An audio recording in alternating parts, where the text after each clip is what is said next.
ولا تقولوا لمن يقتل في سبيل الله أموات بل أحياء ولكن لا تشعرون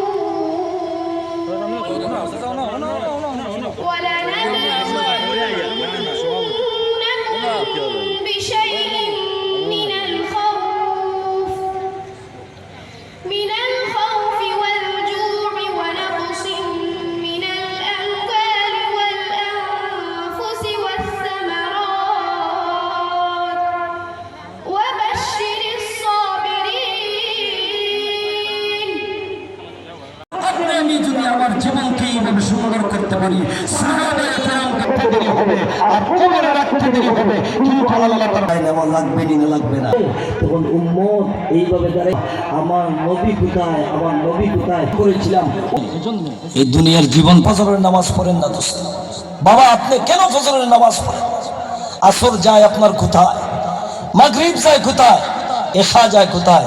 এমন একদিন আফসোস আর অনুতাপ করতে থাকবে, নামাজ পড়তাম কিন্তু আপনি নামাজের সময় দেওয়া হবে না দোস্ত, আপনাকে নামাজের সময় দেওয়া হবে না।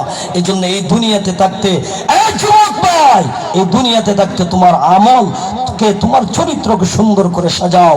তোমার চরিত্রকে যদি তুমি সুন্দর করে সাজাইতে পারো, এই চরিত্রটাকে কিয়ামতের মাঠে মিজানের পাল্লায় ওজন দিয়ে তোমাকে জান্নাতে দেওয়া হবে।